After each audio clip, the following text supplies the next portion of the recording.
Welcome to Black Focus, the show designed with our community in mind, where we focus on our issues, developing our solutions, using our voices. Central Arkansas, surrounding areas, and the nation. Get ready. Black Focus starts right now. Phone lines open at 855-525-5683. So here's your host, David W. Coleman and Robert Webb. Hey, what's happening? Robert Webb's running a little late today. I am David Coleman here every day, Monday through Friday, noon to 2 p.m. on joinnetradio.com. Good afternoon, Cliff. See you over there. Checking out on Instagram. You can also check us out on YouTube, Facebook, Twitter. You name it, we are there. And also make sure you go out to joinnetradio.com and download the Joinnet Radio app. That way, if you got to run to the store, you can just put it on your phone and then put it in your car and you won't miss anything. You know what I'm saying? Or maybe you want to leave the office and go to lunch, but you've been sitting in the office listening to Black Focus. So now you don't want to miss this part. So you download that Joinnet Radio app. Boom. Turn it on. Boom. You got me. And then if you miss any of the show, then you can go out and check out the podcast. And I think we've been updating the podcast since November. Okay? So all of our shows back to November of 2019 are on the podcast. So go out to your favorite podcast platform and check it out, baby Baba. Yeah, Cliff, you're getting ahead of the show. I did see that, yes. I saw your little post about the white women sleeping with the black men, too. I thought that was kind of funny. We'll get into all that here in just a moment. But we got a lot of stuff to talk about today. Of course, there was an election last night. And those of you who are outside the state and the country, I'm laughing because it was a damn tie. They were in a runoff because no one got the prescribed number of votes to make them the state representative for District 34. And last night, it was a tie.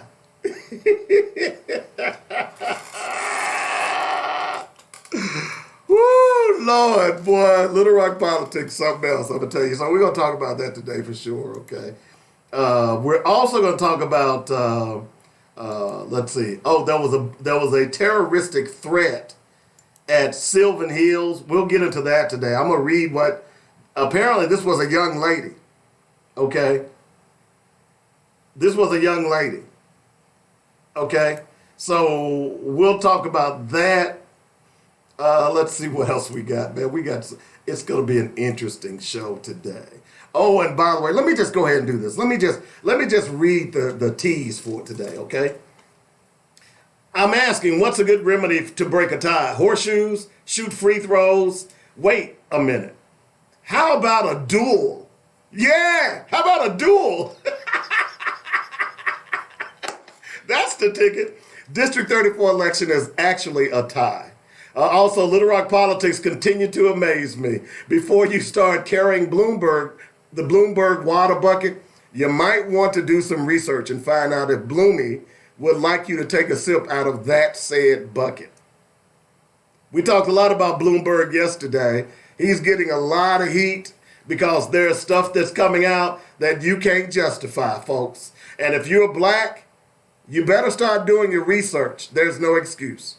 Also, local schools shut down for terroristic threats, and the Little Rock School District settles a discrimination disciplinary lawsuit. We'll get into all of that here in just a moment, okay?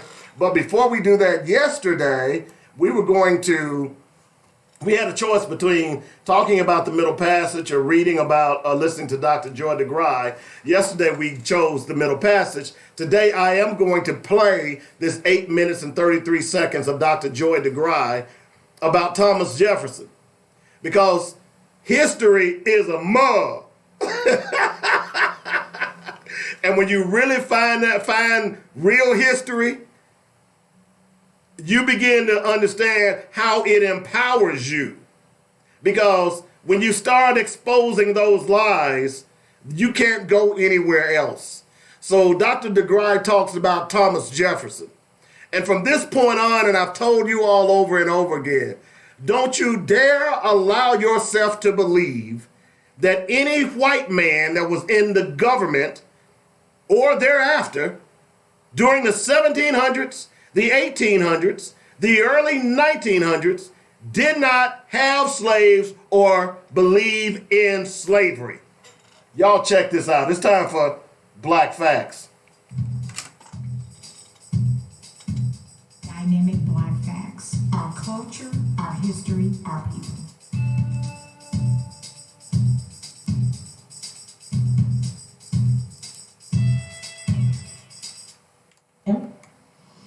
Yes, he's one of my favorite people, actually. I close out my book with a soliloquy from Thomas Jefferson. I actually end my book with it.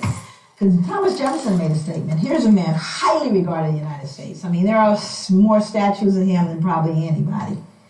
And he made a statement towards the end of his life. He says, "Indeed, I tremble from my country when I consider that God is just and that his justice cannot sleep forever." You see, it haunted him to his grave. Because Thomas Jefferson knew. He knew what would happen. Matter of fact, he predicted exactly what we're dealing with today. What happened between people of African descent and those of European descent. Predicted it. He was a bright man. How do you reconcile behaving in such a barbaric way? Well, let's see what he said. He said blacks smelled bad and were physically unattractive. Well, this was inconsistent with his behavior. Because, you know, he fathered slaves. Sally Hemings. So it didn't smell that bad, huh? Now, here's a more important one. He said we required less sleep. Now, that one's more interesting to me.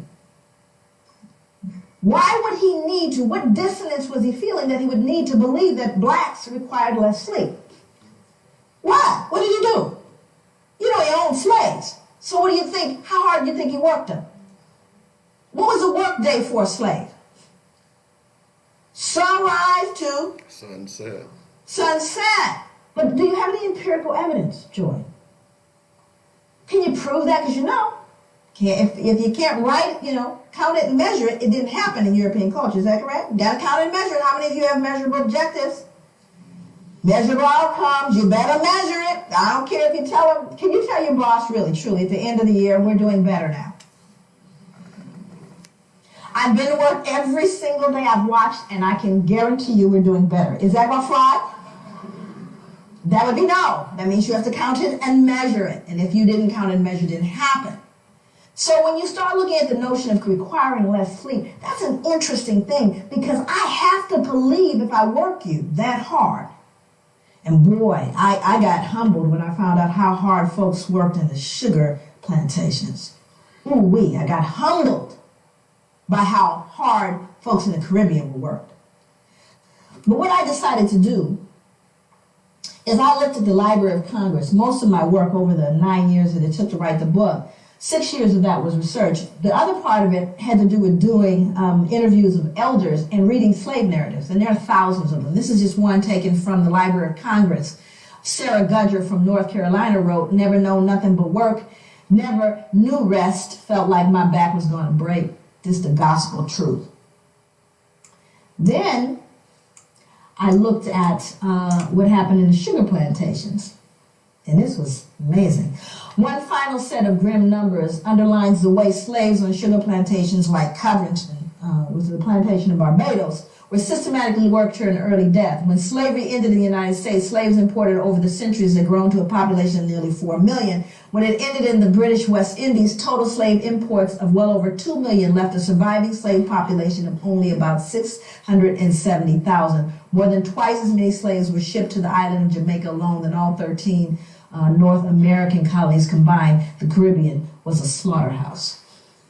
In fact, the reason why there was more importation of slaves to these plantations is because they died so frequently. They were treated so badly, ate so poorly, that females never reached their menstrual cycles. They never actually started their menstrual cycles, so they couldn't reproduce, you see. And so many of them died, they had to import more. That's how treacherous it was, you lazy black folks that you are. Isn't that ironic, though? What's so ironic is black people run from the shame of feeling like they're perceived as lazy. I mean, I live with that so much that when I would go to hotels, I would leave it cleaner. Because your mother, everybody's mother taught you, leave it cleaner than you found it. So black folks are so hypersensitive, I was cleaning up the hotel room. Because I wouldn't want anyone to think I'm dirty. Right? Now, other people in the audience that are of color, how much harder did your parents tell you you had to work to get to even? How much harder? You had to work twice as hard. Now, how come I knew that about you? How come I knew that? Think about it. And yet, at the same time, white people think we're lazy, you see? But we're so hypersensitive because of the shame, right? And then our ancestors were worked to death. To death. Recently, they unearthed the slave cemetery. They unearthed actually a slave cemetery in New York City. It's on Wall Street, by the way, in the shadow of the bull. Unearthed the slave cemetery, and they still to this day they're struggling. They recently, have done a lot in terms of commemoration. I went to it took me everything to get to it. They had it blocked off so you couldn't get to it, but because they didn't want to deal with it. You can't just bulldoze a cemetery. So here in all these skyscrapers in the middle of it is this little cemetery, and there's slaves in that cemetery. More important than that was what the bones told us. Now you got CSI. Hell, I can go in there and tell you what's going on now. So with the CSI thing, now they discovered a little bit about the bones. And to me, the most phenomenal thing about the bones is what they told us about those people and how they lived. The majority of the people in there were children, infants and children, high mortality, infant mortality rate. They even know what they died of. Died of malnutrition and starvation, because they could tell by the rotting of the teeth in the jawline. So even though they most likely grew food, they weren't allowed to eat it. And then they found something even more peculiar that speaks to this idea of why he believed we required less sleep. They would show a large frame man, and they would find an injury where the muscle actually detached itself from the bone as a result of exertion and not injury. Stay with me. It detaches itself from the bone as a result of exertion. That means you work so hard, the muscle detached itself from the bone. You don't see those kind of injuries in contemporary society because no one's going to work that hard. Unless, of course, you have a gun trained on you from sunrise to sunset. So we do have empirical evidence of how hard folks work. Then he went on to say that we were dumb, cowardly, and incapable of feeling grief. Why would Thomas Jefferson need to believe that? Why would he need to believe we didn't feel grief? What was he doing, do you think, that produced cognitive dissonance? You were killing people. Not only were you killing people, beating them, you were selling them, yes? Selling mothers away from their children and husbands away from wives. And surely they don't feel it. Because if they felt it, that would make them human like me. So I simply say, and you see, it's not even so much that he said it, but he was an important person.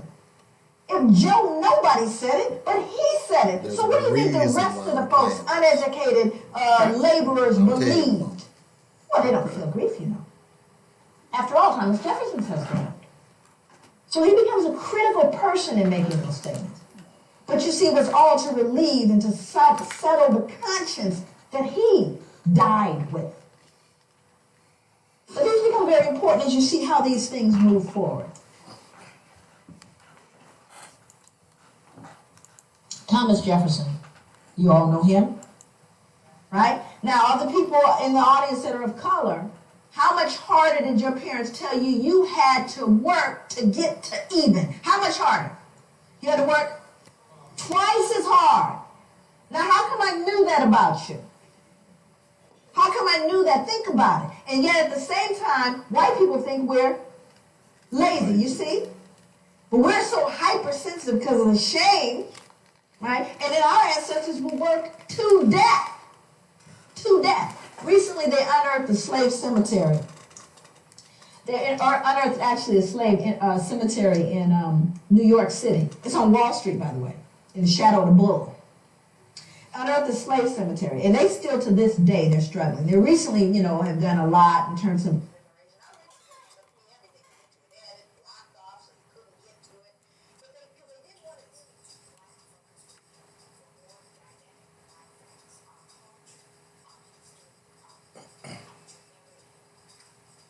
And if you would like to sponsor Dynamic Black Facts, hit me up at 615-554-0568. That was the great Dr. Joy DeGruy. And if you've not listened to her, if you've never heard of her, I would advise you to go out and YouTube this powerful black queen. And by the way, the seminar that she does, or the seminars that she does, her audiences are predominantly white. Now, why am I playing that? I'm playing it simply because of Michael Bloomberg. Here's why. See, history, at least white history, will tell us that Thomas Jefferson was this great man. But did you hear how he referred to black people? He said they're lazy. They stink. They have no emotions or feelings. But it was easy for him to go and father 6 children by Sally Hemings. See, the reason I'm playing this is because I want you to do your research. From this point on, when someone brings you a bottle of water and says, this is going to heal you, I want you to jump on Google and see if he or she is telling the truth. Like Mike Bloomberg, some of you black folks have already began to carry his water, his bucket. Oh, what about Mike Bloomberg without even doing any research? Because you're so desperate that you don't take time out to try and understand what I said yesterday is that rich white folk don't give a damn about poor black folk. Period. Thomas Jefferson, one of the authors of the Declaration of Independence and the Constitution of the United States. Rich white man didn't give a damn about poor black folk. Thomas Jefferson is not the only one.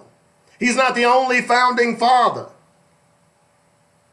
You all have got to start paying attention, because the only way that we're going to rise up above racism and bigotry is that we have to understand who are the perpetrators of racism and bigotry.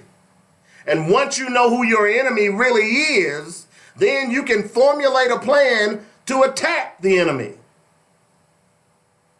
Michael Bloomberg is the black man's enemy. Why you got a hard on for Michael Bloomberg? No ifs, ands, or buts about it. Why you got a hard on for Because he is, Okay. let me say it again, because he is an enemy of the black man. There is so much data now that's being put forward. I mean, my timeline has been flooded with things Michael Bloomberg said. Just do yourself a favor and go out to my wall. Do yourself a favor and say, hey, wait a minute. Don't believe David Coleman. Don't believe Robert Webb. Don't believe Black Focus. Do your own research. Do your own research. Black people ought to be tired of jumping on the bandwagon on the next best thing that comes into town. Have you called your friend and asked him why he endorsed him? Okay, go ahead, please finish your. Your soliloquy, please. Go ahead. And don't you interrupt it again. Well, apologies, sir. Okay. I'm just saying that you black folks out there, you're uninformed. You are ignorant of who Michael Bloomberg was. Michael Bloomberg, or is. Michael Bloomberg is nothing but Donald Trump light. That's not me saying it. Go to my wall and look at all the different articles I'm posting. And look, here's the reason why I'm posting these articles. Because aren't you tired of yourselves jumping on the next bandwagon and then realizing that around the corner, that bandwagon is going to thump you upside your head and kick you off? Aren't you tired of that? You should be. Michael Bloomberg is the next bandwagon. Robert Webb, my talented co-host, sitting right over there across from me, quite often says, what have you done before you ran for office? What is the fruit of your labor? Somebody tell me what Michael Bloomberg's fruit is. Stop and frisk. How many thousands of young black and Latino males were stopped, frisked, degraded because Michael Bloomberg believes that you can Xerox a copy of a murder suspect and he looks like a black man? How the hell y'all supporting somebody who says that? And then someone posted, a black guy, by the way, said that Michael Bloomberg said that a long time ago. And here's what kills me about some people. The first thing you want to do is, oh, well, that's what the Democrats do too. No, we talking about Michael Bloomberg. That's who we're talking about here. Okay? So let's stop this stupidity. All I'm asking you to do is do your research. I'm not asking you to believe me, and you sure as hell can't believe Robert Webb. I'm just asking you to do your research. Because I believe, and I've seen an article that by Jonathan Johnson, that this election is a bellwether for the black community. The fact that we've allowed a racist to occupy the White House and be supported by people like Mitch McConnell and Lindsey Graham and many others should tell you a lot about why you have to go to the polls and vote against everything Republican and anything that smells like a Republican. These people have proven beyond a shadow of a doubt that they don't give a damn about people. That's the bottom line. Don't believe me. Don't believe Robert. All I'm asking you to do is do your research. And that's our Black Fact for today. And thank you, Dr. Joy DeGry. Hi, Robert. What's up, Black? How are you doing? Man, I'm just trying to wake up after the Black Fact. That was the longest Black Fact in Black Fact history. You trying to be funny? Of course not. No. I was going to say, because I'll turn your mic off. You old one Yeah, today. you can tell the last couple of days, I ain't been playing. Keep on. I will call Bloomberg. You fit the description. You are the carbon copy player. I live in Arkansas. You think are I'm worried about Bloomberg? It don't matter. He got your boy. He got your boy on lock. All you can do is call your boy. Your boy that put it in work, put it in motion. Yeah, that should not have happened. I'm disappointed in Mayor Scott on that one. Because pretty clear that he didn't do his research. Well, you can't do your research and endorse him. I don't think anybody knew that was out there. I don't think anybody knew that. So yeah. that's not. You're talking about that speech that he did? Yeah, the speech. Well, he tried to cover that speech up. But we did know about the stop and frisk. Well, that he fought I'm curious to know. So this is the thing. This is the thing I tell everybody, and this is what we have to be conscious of. It's not really. It is important who we elect, right? But more importantly, is who the people are around the table.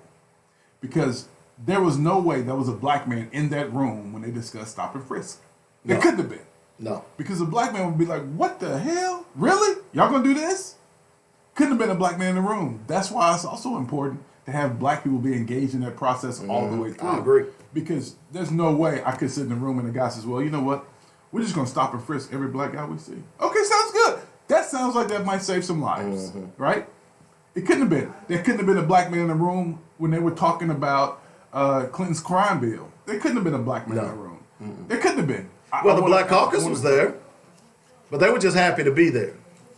I don't know. I mean, for me, man, politics Remember, is strange. a lot of the Black Caucus members at the time of the Clinton crime bill, they were cheering it on. They voted for it. Yeah, well, you got to remember too. That was during the time in the '90s when we had all the drive-bys, I agree. and there was a ton of stuff going on. So partly, I give some of those black folks a pass. don't. Well, hold on. Let me explain why. Because we have been taught by others that the way you address crime is to hire more police. Or lock up black people. Or lock up people. That's it. Bigger jails, more police. Right. That's the way we address crime. That's how we fix the crime issue in our country. We fix the crime issue by hiring more police and building bigger jails. Well, that's not true. Because if you live in neighborhoods that you don't have opportunity and access, that feeds into crime. Poverty feeds into crime. Poor education systems feeds into crime. Poor schools feed into crime. So instead of wasting the money hiring more police, let's put the money into those things. But we don't do that because the easy fix whenever you're talking about black folk is just to hire more police. Now, if you want to really look at how racist that is, you hire you saying that you're going to stop crime in black neighborhoods, but you don't hire black police officers. No. You hire all white police officers. That's very condescending to me. So we have to reprogram ourselves to understand that crime is not about police. It's about social ills in our community that need to be addressed. It's not about police. True. So well said, Mr. Webb. You've been practicing, huh? You know, every now and then I say something that makes sense. Yeah, every now and then. Y'all take a note of that. We're gonna put that in video. Every now and then I say something that makes sense. Not often, but every now and then. Well, you know, I just find it fascinating, and it was funny. A friend of mine posted. She said, "What y'all thinking about this Bloomberg thing?" And I chuckled because I knew she hadn't done her research, and she got a wave of posts.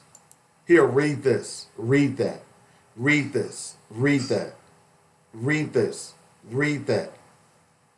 And by the time she got through with her, the post, Yeah. she said, well, I guess this was wrong.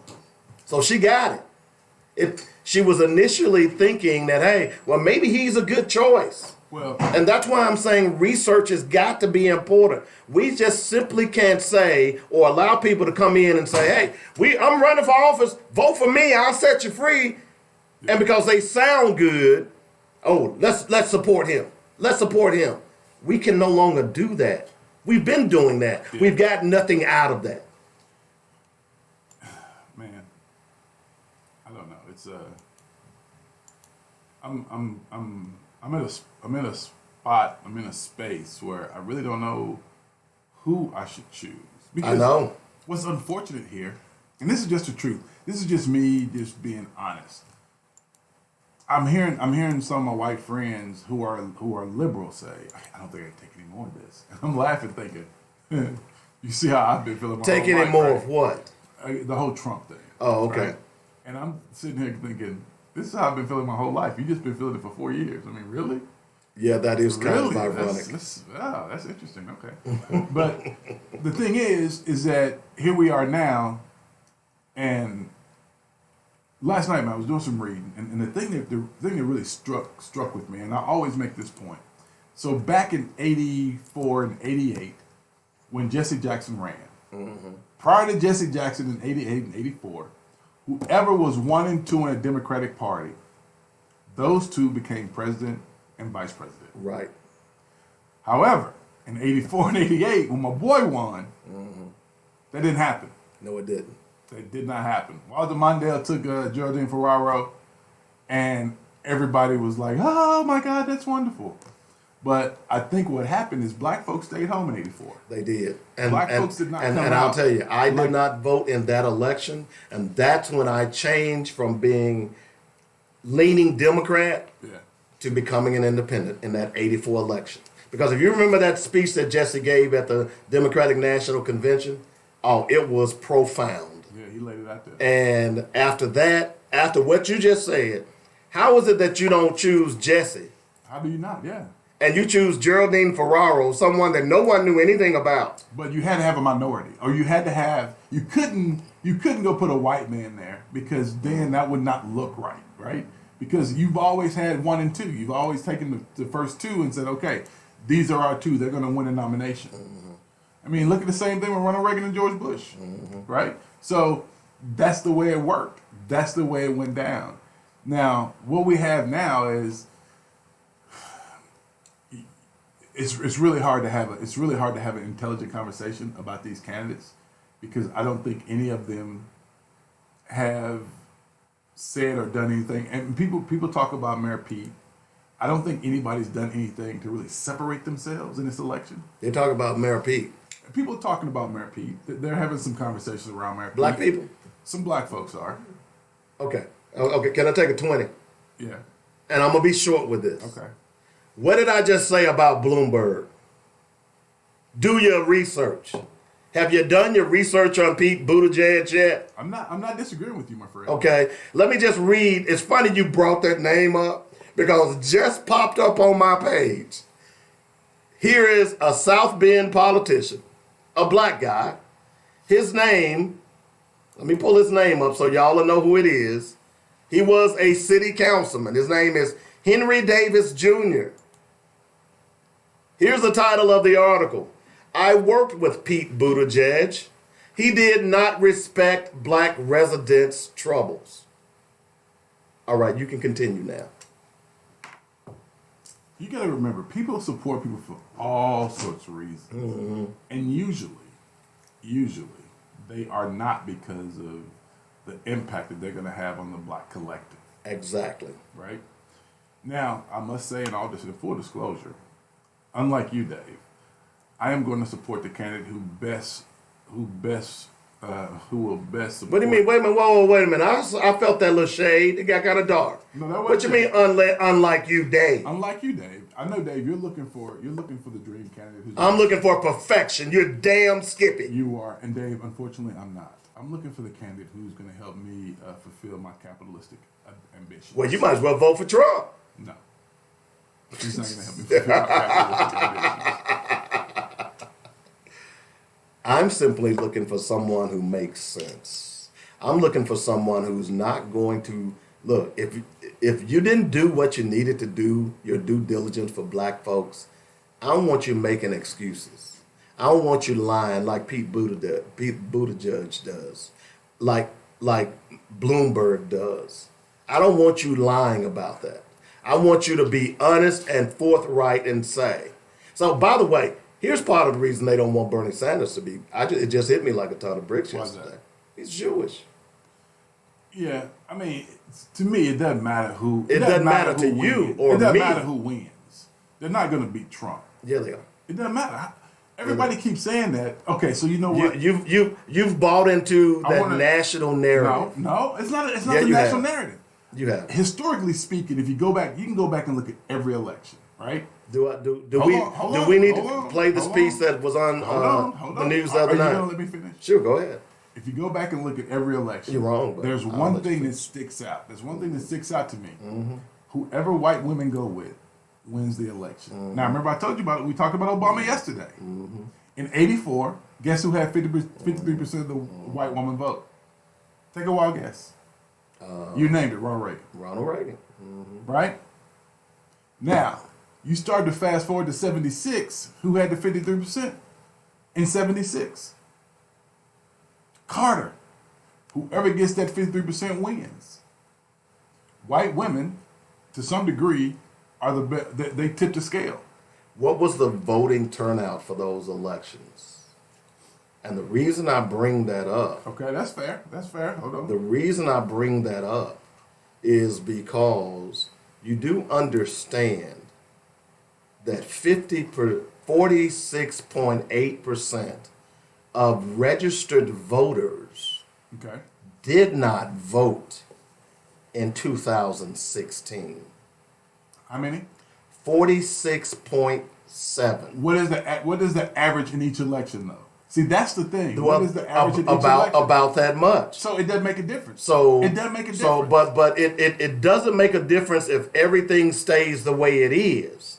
But my argument is you anticipate having that if you turn the voters out, okay. he will not win. Donald Trump won simply because most people, they didn't vote in the numbers Right. that when Obama was running. What are you using? What matrix are you using to turn voters out, though? What is the matrix you are using to get the vote out? I think that's what becomes the question for the Democratic Party. What are you going to use to get that vote out? I agree with you, but we're talking about just your argument. My argument alone stands on this No, matter. I was going to play this the other day, but let me just play this by Chris Hayes, which, and I apologize, but this is lengthy.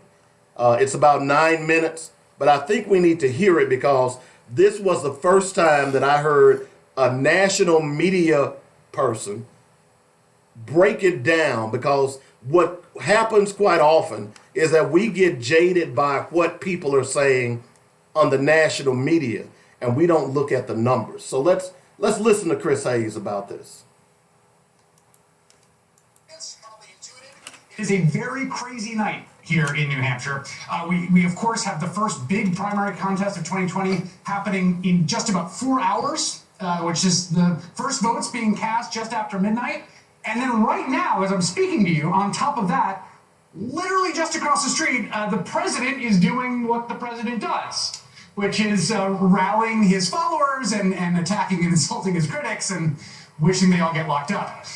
I have noticed, and I think this has been something I've noticed in conversations with a lot of different people, both here in New Hampshire and outside it, there's this kind of real unmistakable sense of fear among Democrats, particularly coming off of last week.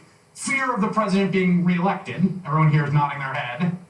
And I think that's been aided by a lot of high-profile national commentary that's prompted this kind of hopelessness, even dread, some of which I do completely get. I mean, the president was, of course, acquitted last week in the third ever impeachment trial in American history. He is now firing his perceived enemies inside the U.S. government. They're being marched out of the White House. We learned today that his Attorney General, William Barr, is helping Rudy Giuliani funnel dirt on Joe Biden directly into the Department of Justice, which doesn't quite seem kosher to me.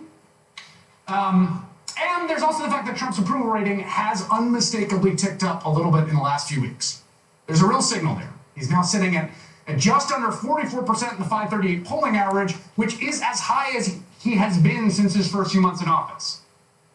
Now, add to that the fact that Iowa caucuses were an absolute mess, and that people are unclear about who can unite the Democratic Party, and a lot of people are just walking around saying, oh God, he's going to win, he's going to win, he's going to win.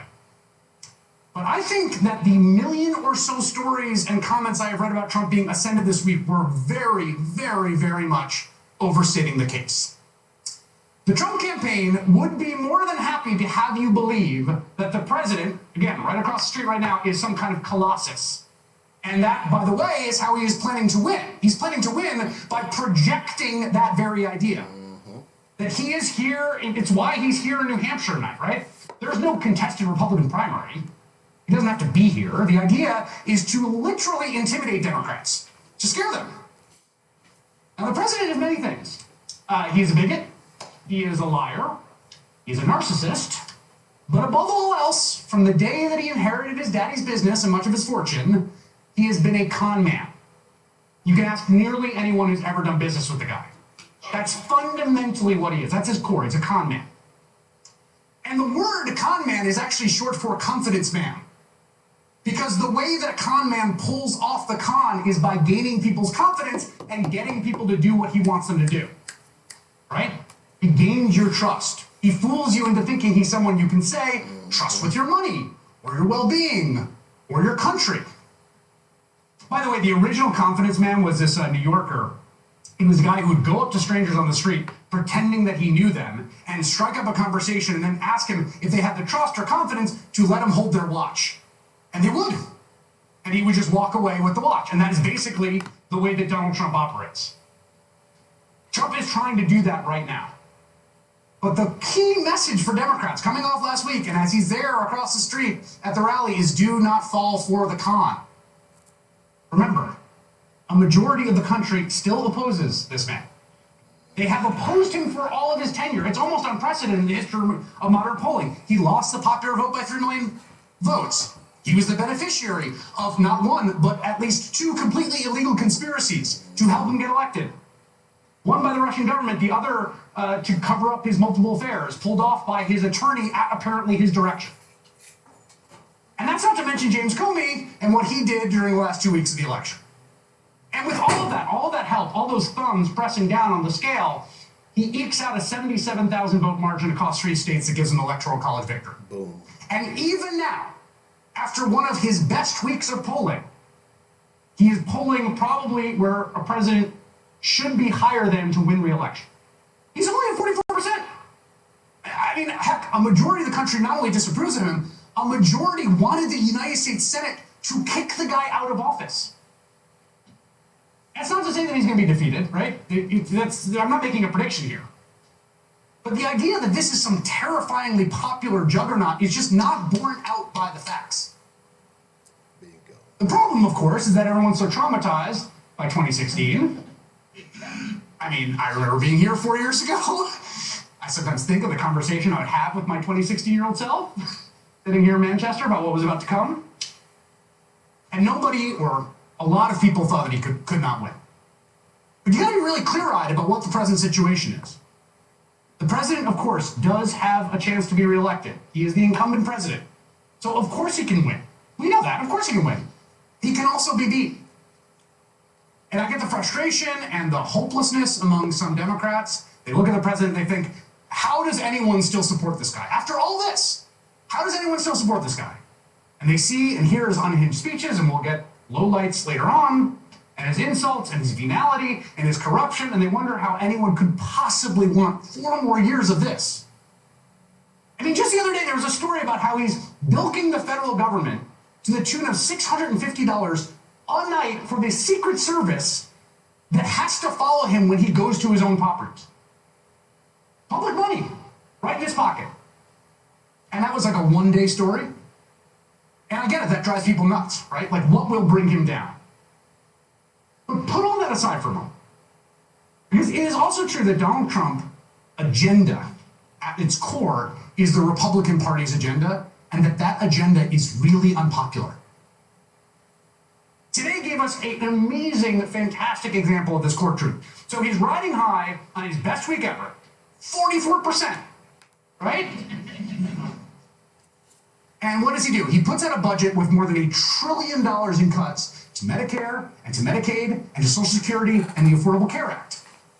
And the budget also serves as a reminder that, oh yeah, by the way, the administration is in court right now as I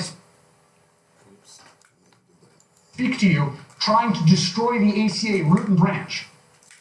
Just upend everyone's health insurance in one fell swoop. And the ACA, by the way, is also 10 points more popular than the president himself. His administration has gutted the Clean Water Act, which, guess what? People love clean water. This is not rocket science, the politics of it. They've laid waste to environmental regulations. They put a coal lobbyist in charge of the EPA and are now proposing to cut the budget of the EPA as of today by 26%. They also cut taxes worth trillions of dollars for rich people and for corporations. And when he signed that bill, and I think this is really important to remember, it was basically the lowest ebb of his popularity. Signing his big legislative achievement. That was the lowest, least popular he ever got. Trump is vulnerable on all this stuff. He's vulnerable on Medicare cuts and tax cuts for the rich. in environmental degradation and deregulation. He is vulnerable on that. Because the American people are on the Democrat side on this whole range of issues. Almost all of what the president is doing and has done, independent of the state of the economy, which is a big if, right? The stuff he's actually doing, almost all of it is wildly unpopular. Just today, in fact, Quinnipiac released a new general election poll. Did you see this? 6 different head-to-head matchups. 6 different Democrats beating Trump in head-to-head battles. Pete Buttigieg and Elizabeth Warren both beat him by 4 points. Amy Klobuchar beats him by 6. Joe Biden beats him by 7. Bernie Sanders beats Donald Trump by 8 points. And Mike Bloomberg right now is beating him by 9 points. The lesson of that is he is weak. He's vulnerable. Politically, he's beatable. He wants you to believe that he's strong. He's not. He is not a colossus. He's a con man. So Democrats don't have to be afraid of the guy across the street. They just got to get out there and they have to do the work to beat him. That's it. No shortcuts. Boom. That's Chris Hayes from MSNBC, and that's the point.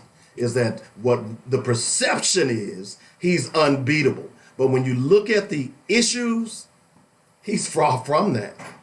He's far from that. It's just that if you believe in the mantra, then yeah, you're going to follow it hook, line, and sinker. But again, do the research. What is the mantra? The mantra is that he's unbeatable. Oh, Trump's gonna win again. No, he isn't. He won by 77,000 votes in a cheated election. How is it? Name me one president other than Carter who was not elected to a second term. Well, it's gonna be. Name me one. It's going to be Donald Trump. So you think that Donald Trump is going to be reelected regardless of who wins the Democratic nomination? I think so. You think so? Here's the bottom line. So hold on. No, hold on before you make the thought.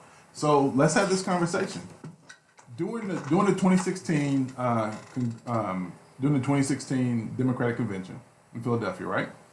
You had people over in the corner screaming "Bernie, Bernie" at the top of their lungs. All of a sudden, you got a group of people start screaming Hillary, right? The rumor is those Bernie supporters couldn't stomach voting for Hillary. That's why she lost. So now, here we are. We're playing into this same mantra again, right? We're playing into this same thing again. Here we are in 2020, 4 years removed, and now we're having this conversation. Yeah, Trump's vulnerable.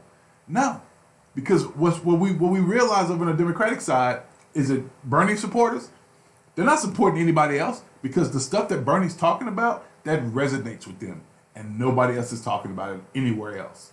Right. So if his people feel that he's not going to be the nominee, some of them are staying at home, and those people that stay at home, those are the very people you need to come out and vote. But you're missing why that division happened. It's because the Democratic National Committee put their hands on the scale to weigh towards Hillary. That's why the Bernie supporters didn't go for Hillary. It wasn't that they weren't going to support Hillary. They were cheated. Let's be realistic about that. Bernie Sanders should have won that nomination. But again, as we talked about yesterday, Hillary thought this was a coronation, and so did the Democratic Party.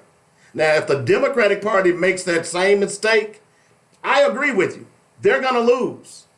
That's why you're already seeing articles about if Bernie Sanders is the nominee, the Democratic Party is going to get behind him hook, line, and sinker. You better. If who? If Bernie Sanders. Because if they don't, and here's why.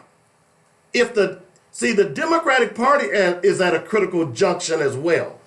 Because people are beginning to realize that both the Democrat and Republican Party are two of the same thing. Right. Okay? Right. So if you want to make a difference, you even heard yesterday that now Iowa and New Hampshire, the Democrats are talking about changing those two primaries because those two states are two of the whitest states in America. So how is it that you can use those two states as barometers on who the best candidates are when there are very few blacks. I think in Iowa it's what, 3% black? 2%, yeah. 2% black. Look at the Democrat Party. Look at what it looks like. It's an amalgamation of different races and cultures. Well, let's remember, Iowa doesn't represent that. So if the Democrat Party does not change, okay. now this is the year. If you don't change, then yeah, Trump's gonna win. Let's remember what Iowa did for your friend and my friend, President Obama. He ain't my friend. He don't win Iowa. He don't win South Carolina. He wins Iowa. I actually traveled to Columbia to see him speak in South Carolina. I was amazed. I was amazed by him, right? He wins South Carolina. That's when Bill Clinton made the faux pas and said, hey, that ain't no big deal. Jesse Jackson won South Carolina. Who cares, right? The same thing. This is what I'm saying, Dave. No, that doesn't matter. But that was the arrogance of the Clintons. Well, yeah, but again, we are talking. See, the thing is, your boy Chris, he's talking about Trump. I'm talking about the Democratic Party collective, right? If they don't have the candidate they want, I don't see any of Bernie supporters, because Cliff just sent me something that reminded me. They did a poll. The people who were riding with Bernie, those people voted for Trump. Now, explain that. That's how much they hated Hillary. Of course. I didn't vote for Hillary. Right. So now everybody's saying, well, you know what? If we just get a good I didn't vote for Trump either. Now let's get that clear. Yeah. I didn't vote in the president election. I voted for all the underlings, but I didn't vote for a president because and the reason I didn't vote for Hillary is because of what I just said. The Democratic Party robbed Bernie Sanders of the nomination. They did rob him. But the thing is how it's not guaranteed we're going to get Bernie. He won last night, but it's not guaranteed we're going to get him. It's not a guarantee. Who's going to beat him? I don't know, but see, this is the thing. We're talking about candidates now, and in 2 or 3 months, it's going to be somebody we were like, oh, we didn't see him coming. We didn't see them coming. Because it's not going to be these guys we're talking about now. Who's it going to be? I have no idea. It's going to be someone other than the ones that have already put their name.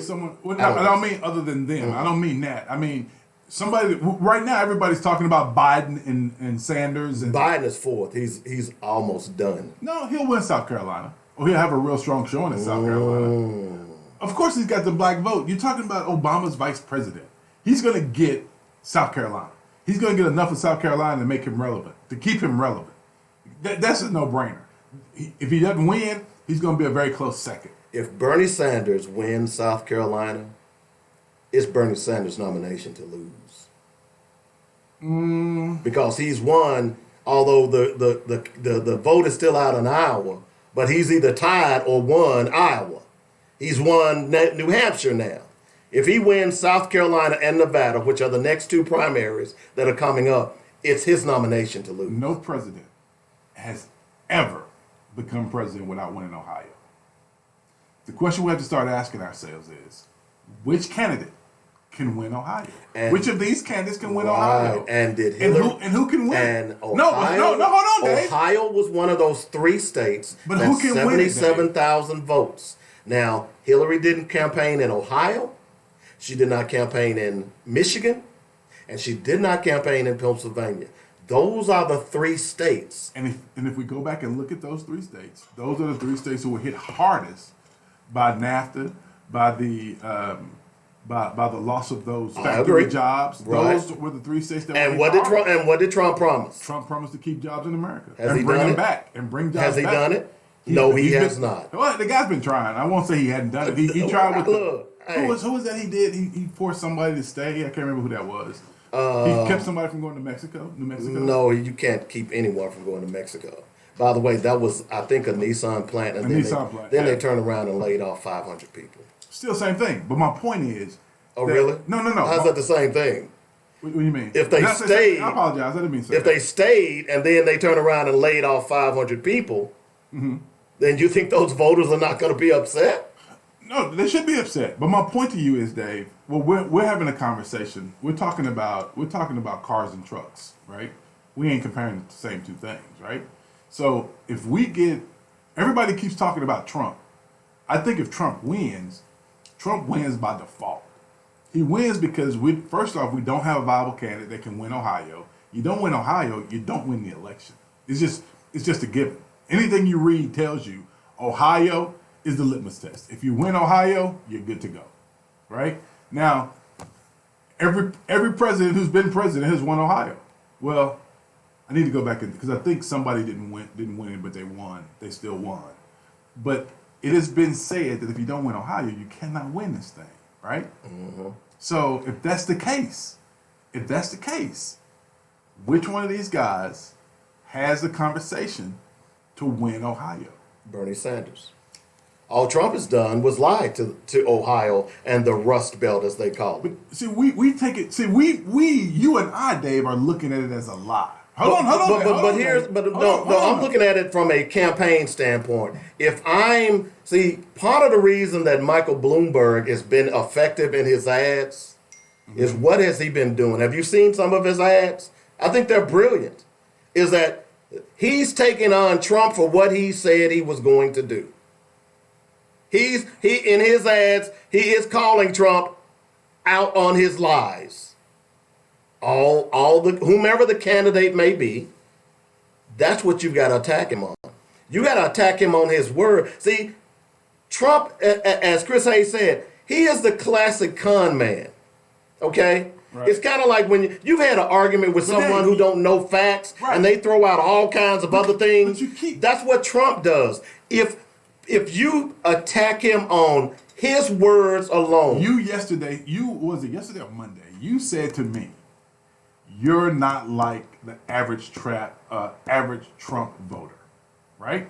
Mm-hmm. All right. So if you make that assertion, then I have to then take a step back and say, well, I wonder what Dave means by that. His average voter listens to what? Fox News. Mm-hmm. And if you every now and then I catch me some Fox News, just want to see what the message of the day is, right? They're talking about that Trump is doing all this stuff, but Democrats are holding him up. Democrats are fighting him at every turn.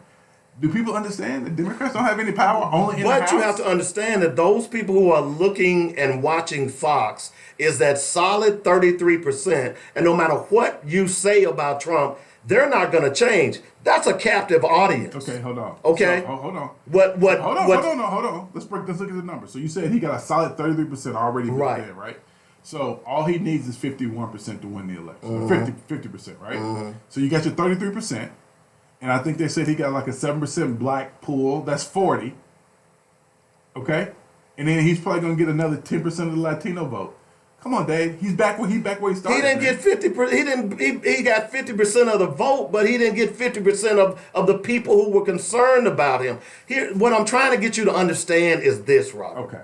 Is that people who thought that he was going to make a difference, they now see after 4 years that he's not. I'm not talking about because every candidate. Are you talking about independents? Every candidate has a solid 33%. Every candidate. You think every candidate. I'm saying when they're running, they have a solid 33%. Presidential. Okay. What makes the difference are those independents. Right. Are those people who sit on the fence like me, decide the day of the election. You see what I'm saying? Those are the ones that make the difference. And those are the ones that you have, because I would argue that people who are independents in elections are much more reserved. They do their research. They're not party to hyperbole. They're going to make sure that what he says is true. He doesn't have to see. Fox is only dealing with that 33%. The independents are not watching Fox.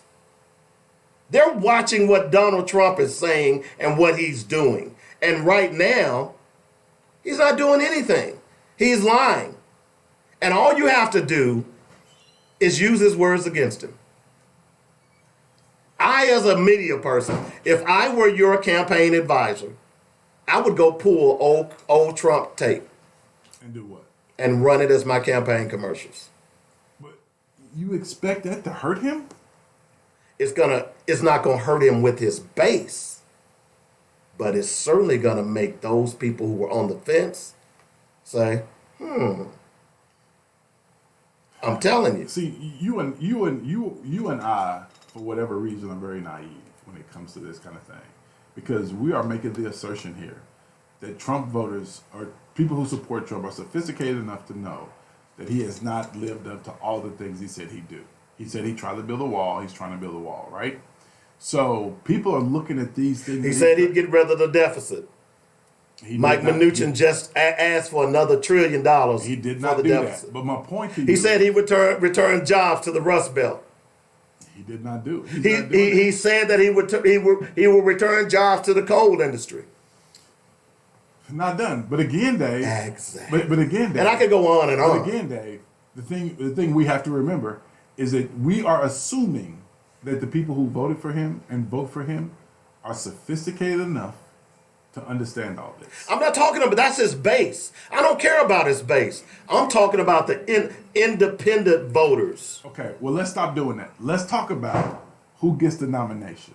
So, I mean, because that's really all that matters. Let's talk about that off the top. That determines whether he wins or not. I agree with you. I think there are quite a few of them that can beat him. But anyway, we got to take the top of the hour break. We'll be back in a moment. We also want to talk a little bit about the election that took place last night. Apparently, Robert didn't vote enough. I used my 3 votes. I used them all. Well, you should have used the 4th one. We'll get into that. And I'm proposing a duel to decide who the winner is. Yes. That would be fun. Hey, we'll be back in a moment. You're listening to Black Focus Radio, our issues, our solutions, our voices on JournetRadio.com. People come up to you and say, hey, I didn't know you had a business. Yeah, That is crazy. When you don't advertise. I have a solution. Advertise on JournetRadio.com and let the world. Oh, and we got to talk about this LRSD Yeah, we got to get that in. settling their suspend black kids suit. Let's do that first. Okay. We got to definitely talk about that.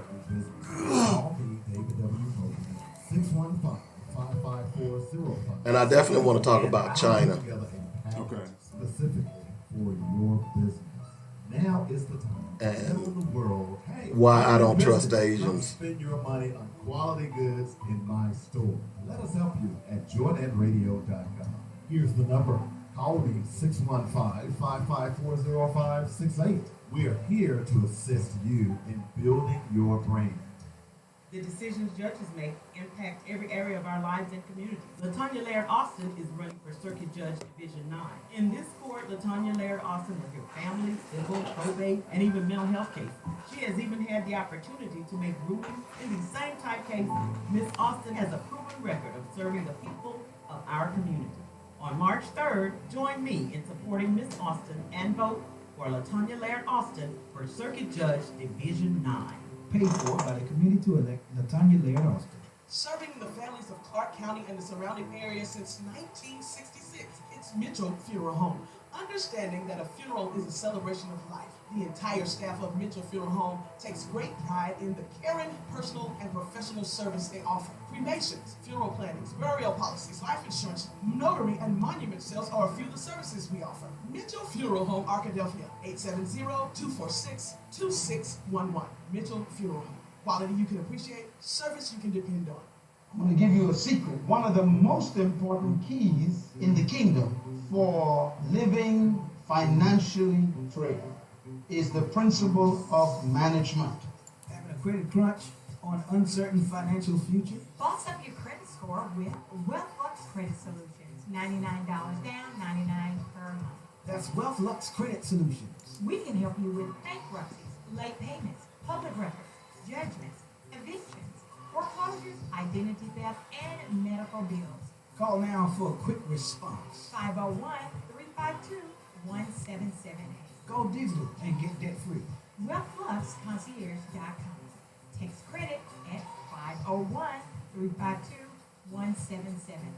For every no, your credit will be the key to your yes. WealthLuxConcierge.com.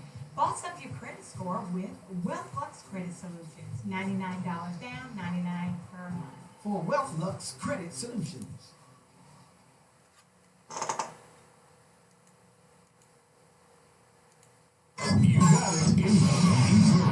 answer to your aggravation. The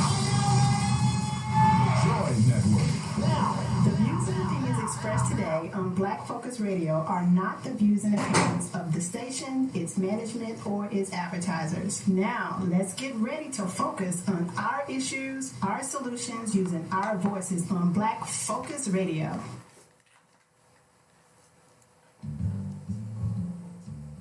Welcome to Black Focus, the show designed with our community in mind, where we focus on our issues, developing our solutions, using our voices. Central Arkansas, surrounding areas, and the nation. Get ready. Black Focus starts right now. Phone lines open at 855-525-5683. So here's your host, David W. Coleman and Robert Webb.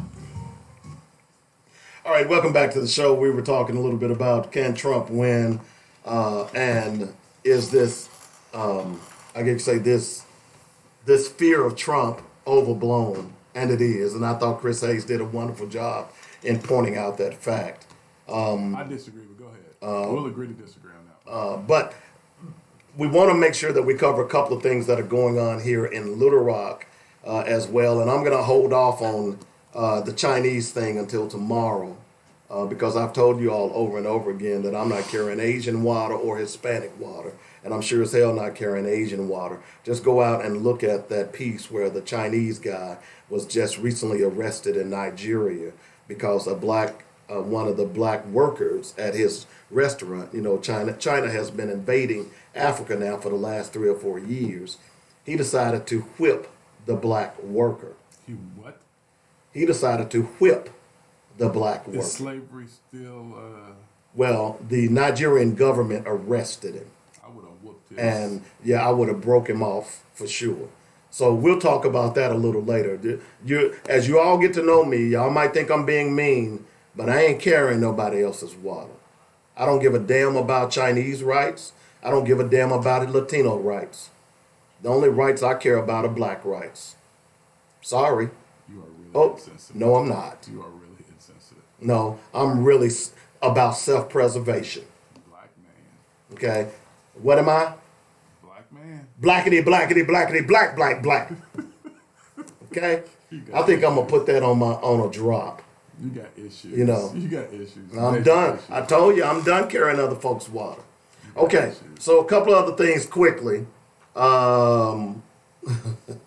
Let's deal with the North Little Rock Police Department who punched out a homeless man and drove him to the bridge and then told him to go back to Little Rock. What? You hadn't heard about this? No. Now, here's the killer about this. The police officer is named Angel Rosado. You get that, right? I get that. You get that irony, right? I get the irony. Do you get that irony? I get it, Dave. Do I need to? I get it. Because I can break it down for you if I need to. I get it, Dave. Okay? I get it. He punched him in the face and said, now cross the border. You get that, right? I get that, Dave. Okay. So it's been more than 8 months since Angel Rosado threw a disturbing punch while working a night shift at the North Little Rock Police Department, then drove the unarmed man he punched to the Broadway Bridge and demanded the man to go back to Little Rock. That brings up an interesting thing. What's that? Did he just, out of the blue, decide to tell the man to go back to Little Rock? Or are North Little Rock police officers doing that to homeless people? It made me wonder. Yeah, that's interesting. Why would he just automatically drive the man to the Broadway Bridge and tell him to go back to Little Rock? Well, I will say this: there are more facilities for the homeless to sleep in Little Rock than there are in North Little Rock. Yeah, there may be. That could be a part of it because you gotta. Are you making excuses for No. Angel? I'm just saying. I mean, realistically, that could have been a legitimate reason. But my thinking is, so why didn't Angel drive him to the homeless place? To the homeless place? I don't know. So that just blows your theory out the water, dog. I'm just saying. I'm giving you a reason why he could have told him to go back across the bridge. Don't people gonna start coming at you? No. You know what? I'm cool with people that ain't coming a good at one, me. Robert. I'm cool with people. I'm sorry. No. So we have the Compassion Center. You have the place out on. You have the place out on Confederate. You have Goodwill. You have all these places. Roosevelt? No, on Confederate. Confederate doesn't exist anymore. Oh, what is it now? Oh, Springer Boulevard. Yeah. You got the place on Springer, so you got all these places that give homeless men and women places to sleep at night. So yeah. Yeah. So let's say he was going to the place on Springer Boulevard. Okay. That's a pretty hefty walk from the Broadway Bridge. That's a nice walk. Yeah. Yeah. That's a nice walk. You still think Officer Rosado was thinking along those lines? I don't. You know what? I can't. You see when you apply logic to stuff. I can't think for the brother. I don't know what he was thinking. But he punched him and sent him on his way. Okay, I'm just curious. I thought about that. Are North Little Rock police officers trying to run homeless people out of North Little Rock to Little Rock? Russ Raycop, that would be an interesting piece. You might want to do some research on if you listen. I'm curious. When I read this article, I'm saying, why would he tell him to go back to Little Rock? Because Little Rock have facilities for the homeless. Okay, keep thinking that. And plus they have a homeless program where you can work and make money. Oh, so really? Maybe that's it. So he could have taken him right down there to what's the hotel right there on 7th Street? Albert Pike. It wouldn't have taken him 2 minutes to take him to Albert Pike. Possibly, Dave. Possibly. Okay, you are naive, brother. How am I naive? That's legitimate. The recorded interviews appear to reveal Rosado's mounting frustration with the homeless population as his superiors question whether those feelings affected his ability to do his job without prejudice. A little before midnight, well, hopefully you're going to be homeless now, Angel, because you don't have a job. A little before midnight on July 2nd, 2019, Rosado was called to investigate a man who was reportedly digging through a dumpster near the North Little Rock High School. Rosado encountered the man on Orange Street. The man is seen in Rosado's dash camera footage carrying a couple of plastic bags and complying with Rosado's initial interrogation. Rosado's concerns centered on the man's activities being on school property at that hour and suggested the man might be trespassing. Less than a minute into the questioning, Rosado is seen aggressively shoving the man onto the hood of a car. Two other NLRPD officers arrive on the scene shortly after to provide backup. The video shows about 6 minutes of further interrogation. Audio was not recorded in the video because that says the microphones are not activated unless lights and sirens are turned on, which is bogus. If that camera is on, that microphone ought to be on. Period. End of story. That's a side note. Suddenly, the footage shows Rosado punching the man in the stomach. 2 minutes after that, Rosado was seen loading the man into his patrol car and driving him to the Broadway Bridge, where he later admitted to telling the man to go back to Little Rock. The entire incident was never reported by Rosado, and he never filled out any paperwork to document the incident, which is required according to the internal investigation.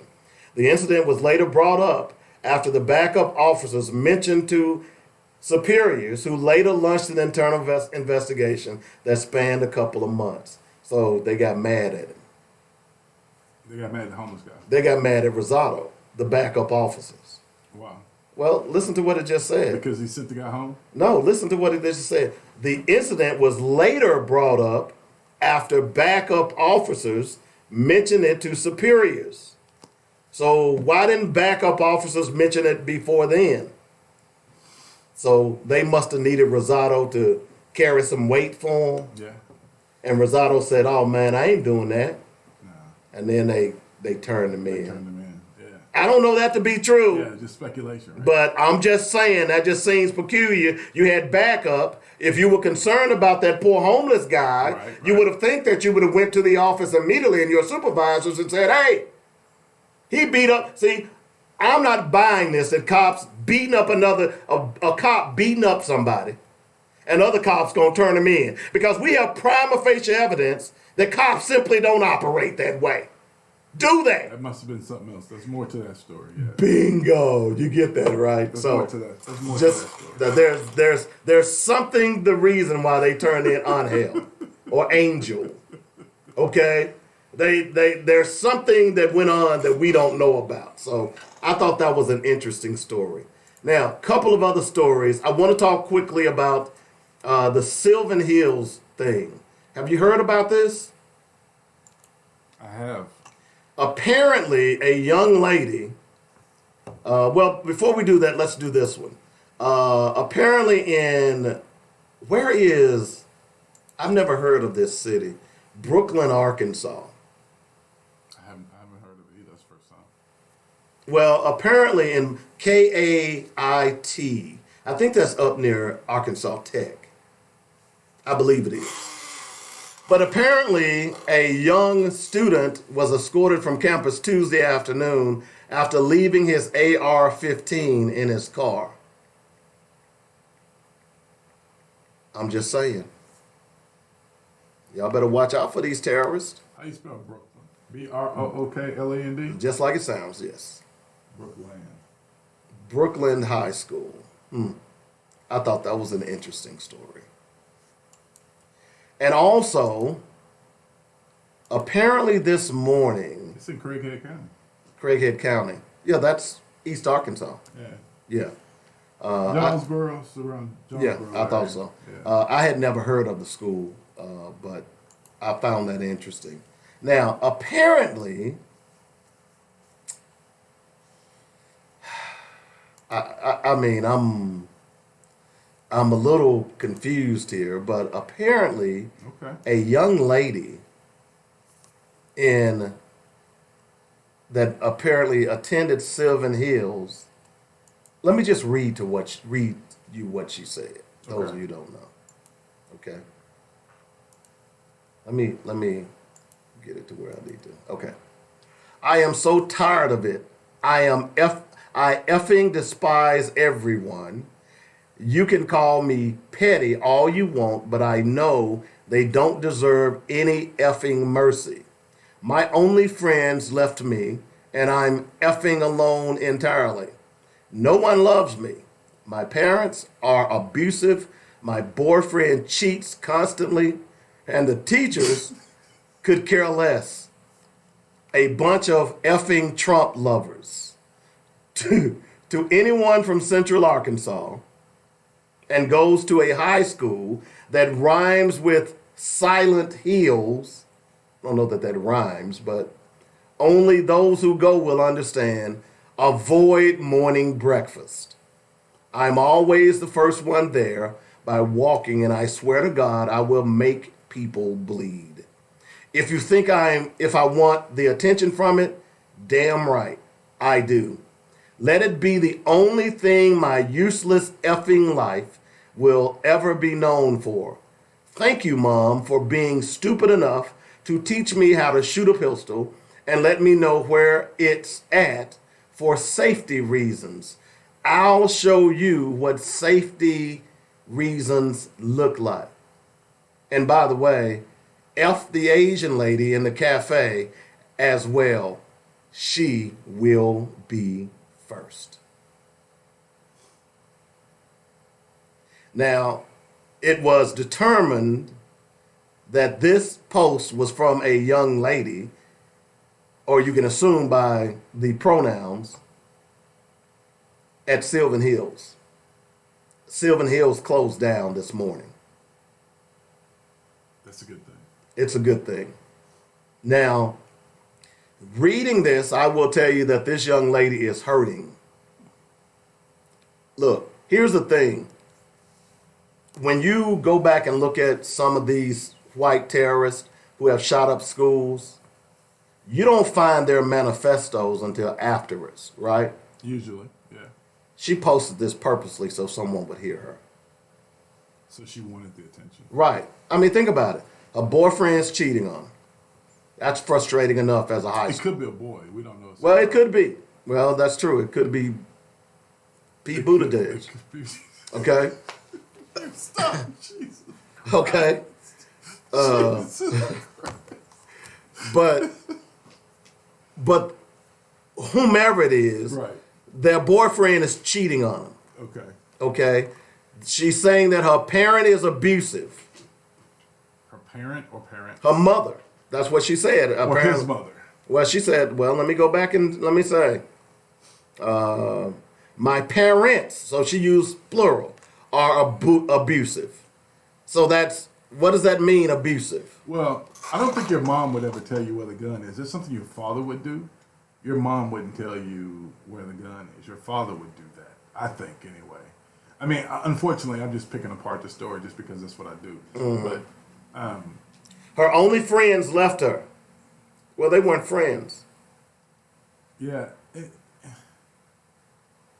So, most of the... She says, I'm effing alone entirely. If you go read most of the manifestos, they don't read like that. No, they don't. So... No, they don't.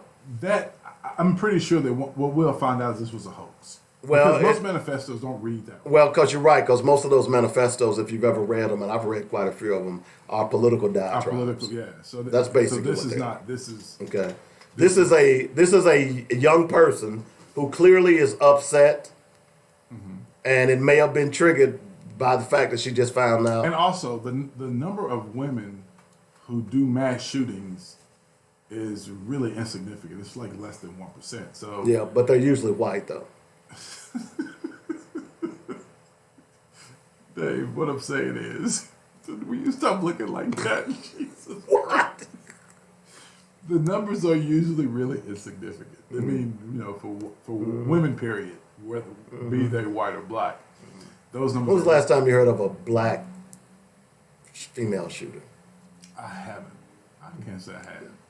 I've had, we had Malvo, and what was his name? What was the other guy's name? I can't remember his name. You're talking about John Malvo, and actually that young man, he was being manipulated by that older guy. Yeah, I can't remember his name. I've forgotten his name too. So, although it was certainly it was a mass. It wasn't a mass shooting where they went in and shot up a building. This is where they were just shooting people on the interstate. But you rarely hear. You're right. You rarely hear women doing it. But when you do hear it, they're usually white. Okay. So are the men. Okay, that's a valid point, Dave. Okay. But I'm just saying with this sounds more like a troubled young lady who has ran into a difficult patch. And she doesn't... It doesn't sound like somebody difficult. That sounds like I don't want to go to school today. Well, that's what I'm saying. That she has maybe flunked a test. She's mad at a teacher. She's mad at the school. Something like that. That's what it sounds like to me. This sounds like some boys sitting in their room thinking, how can we get out of school tomorrow and not at the same time get suspended for the rest of our lives and spend the rest of our lives? Well, that wouldn't be smart because, that little thing called the IP address. Yeah, but where they sent it from? It hasn't said yet, right? It hasn't said where they sent it, but where they sent it from. And she posted on her Facebook page, right? I'm not sure where this post came from. This says rawconfessions.com. So we don't know where it came from. I am leaning. We don't know in the public. I am strongly leaning toward this not being true at all. Some kids decided we don't want to go to school this week. What's the best way to get out of school? And maybe, Little Rock had 2 days off. Let's see if we can get 2 days off. So yeah, let's do this. Maybe we can get 2 days off. Not smart. I'm just saying. Because now you're going to end up, when they trace it back via your IP address, I hope you were on a virtual IP, because if you were not, which most people aren't. They're not that smart, David. That's my point. Most people aren't.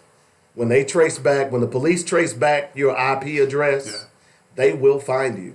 I wouldn't be surprised. They will find you. I would not be surprised. Now, if this person is a minor, I don't doubt that if they are a minor, then you will never know who they are, because they are minors, unless someone comes out and says one thing or the other. But I thought that was pretty interesting. So Sylvan Hills has been closed today, for those of you who don't know. Now, the other story that we need to talk about, because we talked about a lot at the beginning of the year and last year, Robert. Little Rock school settled lawsuit to prevent unequal punishment. Little Rock's making my head hurt. Unequal punishment. Okay? Little Rock's making my head hurt. Are we going to talk about Little Rock some more? They're making my head hurt. Well, go ahead. we live in Little Rock, Robert. That's why we'll talk about it.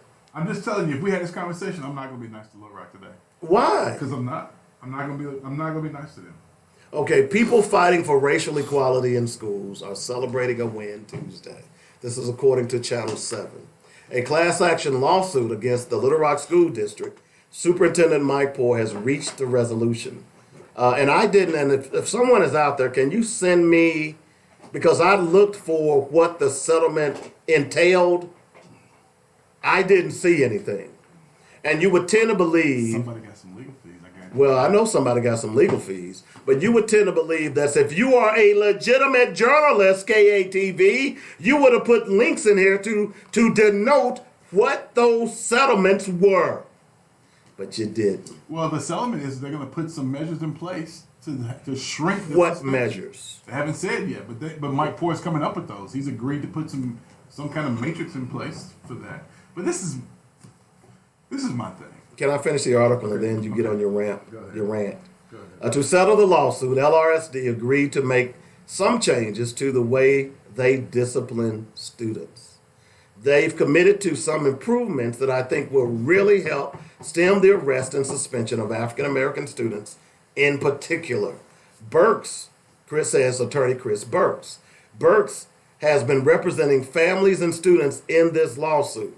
What happened to their sons and daughters shouldn't happen to people in the future. Burks said black students in the district have been arrested and suspended more often than their white peers. Now the LRSD has settled the lawsuit. It's a proud moment because the district is really committed to saying that's not right. Okay, Robert, your comments.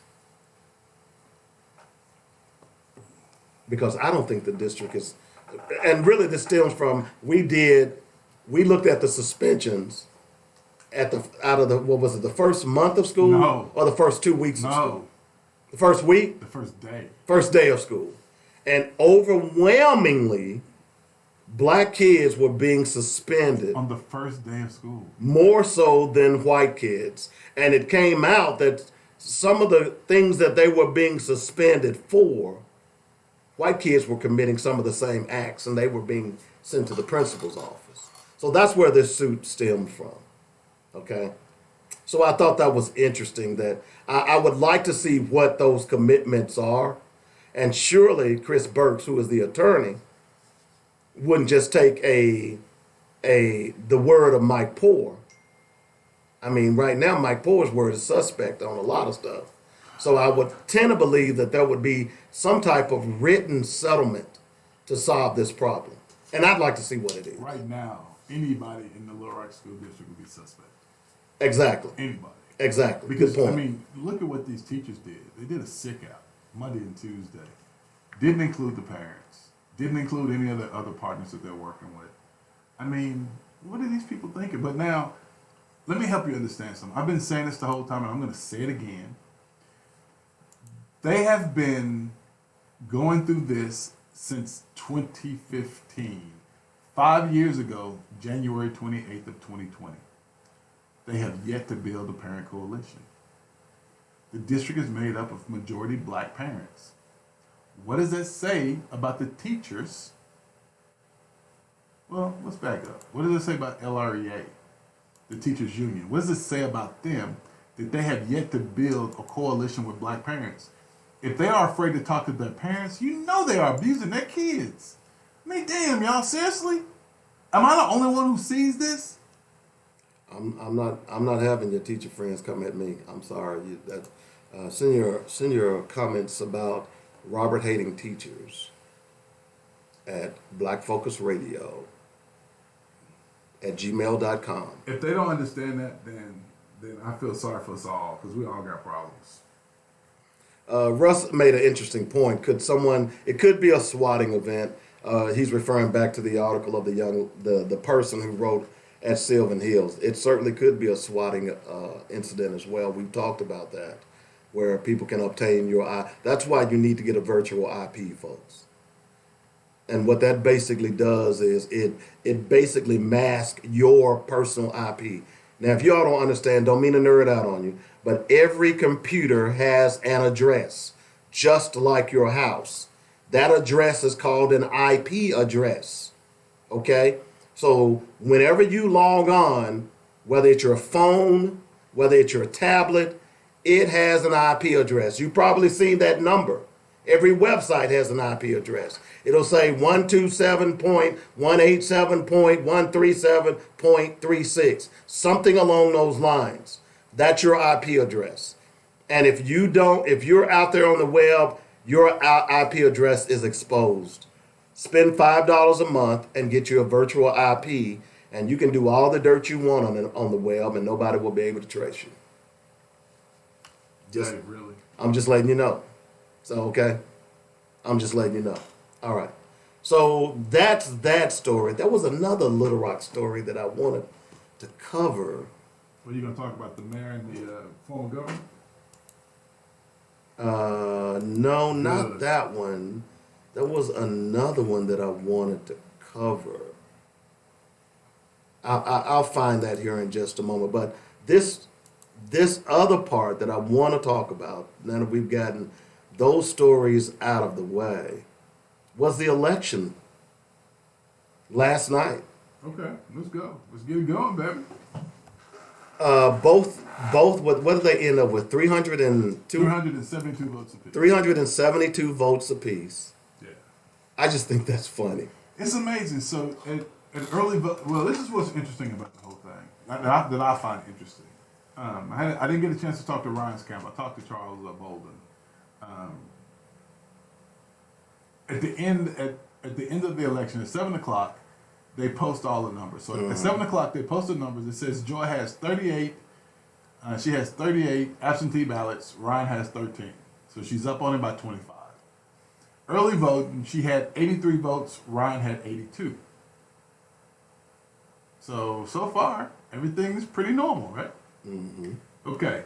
Charles says he goes around to each precinct and he looks at the tape that they post up on the door, and it shows that from all the precincts, they win by 4 votes. Okay? It shows that they win this election by 4 votes. Mm-hmm. Well, fast forward to, from my understanding, to 9:30, Charles all of a sudden looks at the results again, just to clarify, and he's in a dead heat.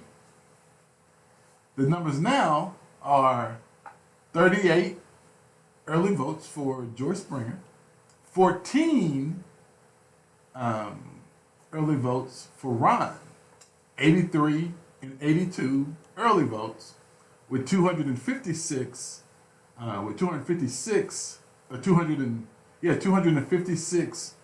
votes in the precincts for Ron, and 220, what was it? I think it was 221 for 200 and, I can't remember now, Jesus, 231 for Joy, right? So that makes them dead even. Mm-hmm. Now, Charles also shared with me that they came back and said they found an absentee ballot that they approved, but they also took away 4 absentee ballots. So the whole thing's kind of interesting. We'll see what happens now. So are you saying that there was possibly some subterfuge? I'm not saying that. I don't know. Usually in elections, man, you always have things like that happen, but usually it's so insignificant. But in a close race like this, it really made a difference. So usually in these races, you always have somebody who finds an absentee ballot, or for one reason or another, they disqualify a ballot, whatever the case may be, right? But because this race is so close, then everything looks suspect. Well, I hear what you're saying, but I don't think it's suspect at all. And I think it sends an interesting message to all of us. Well, I shouldn't say all of us, but to all of you all who didn't vote. You think one vote wouldn't have mattered? So how do we settle this now? Is it a coin toss? Somebody says coin flip. Who's flipping the coin? I have no idea. Do you flip it with heads up or tails up? I have no earthly idea, Dave. All I know is, from my understanding, it's going to be a coin. Who gets the first call? I don't know. Who gets to call the flip? I don't know. Because, see, here's a little trick I've learned. And I could be wrong, but just back in the day when I would do this, is that if you flip the coin and catch it, and then slap it on your wrist like we used to do back in the day, Right. whatever is facing up will usually end up facing up. So in other words, if I flip the coin with the heads up and catch it and then slap it on my wrist and flip it again, it usually ends up heads or tails, vice versa. Okay? So, and that only works with a quarter. Now, if it hits the ground, then all bets are off. So we're going to get a state representative based on a coin flip. Based on a coin flip. Is that what I understand? That's it. Based on a coin flip. I just love Arkansas politics. Gotta love it, baby. Man, the more... Every time I think I can't take no more, it just keeps on. That's what I'm saying, man. The more I sit in this state, Arkansas politics is just mind-boggling to me, man. Now, this could have been resolved had y'all... What was on last night? Let's see, Tuesday night. What comes on Tuesday night? I don't know. I don't know, but I don't know. I just find that interesting. You know, so if you are... So the next election is March 3rd. Yeah. So whoever wins got to run again in 2 weeks. But not only that, whoever loses is going to run too. In 2 weeks, yeah. Now, this goes back when I saw the results. But this field will be heavy again because all the guys who ran recently will run once again. Right, including the independents as well. But what I found that was interesting about this last night, more than anything else, is it's, for lack of a better term, if you run a better race, then you're not tied. And that's for both of them. I guess, yeah. You see what I'm saying? Yeah, but I will tell you something really interesting, though. It's just a little something that, I have to pick up. George Springs is an AKA. Mm-hmm. And it is rumored that a lot of AKAs supported Ryan. Whoa! Even AKAs that, Joy No. supported doing their runs. Really? It's rumored. It's rumored. I don't know how, Now, I don't know how truthful it is. But Why it's do you rumored. think that would be rumored? Why do I think it would be rumored? You know you got some dope. Come on. Come on. I have no dope. You got some dope. Come I have on. no dope. I have You no know, dope. roll it up and let's spread it. Let's Let's smoke share it. it. Let's smoke it. I have Come on, no you. dope. So why would you look, Robert? I know you. What do you mean? I know you, bro. I don't know what you're talking about. Where would that rumor come from? It's just a rumor, man. It's floating around on the internet. I haven't seen it, and You I'm on haven't the. seen it? No. It's not on Facebook. I didn't see it on Facebook. You must have missed it. It's out there. It is. Yeah, it's out there. You must have missed it. But yeah, I mean, there are some, some people shared some information with me. What was that?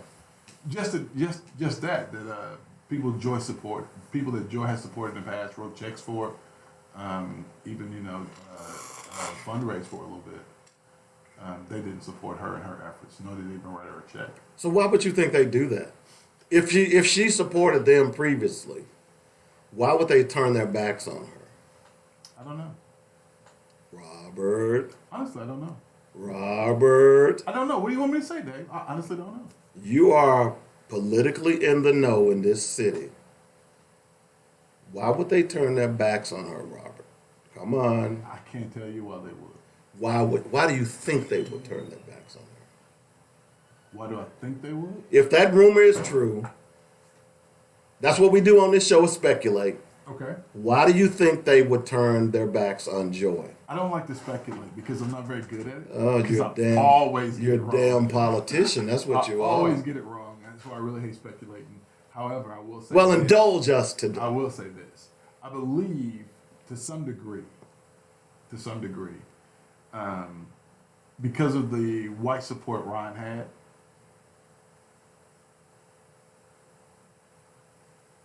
that meant that,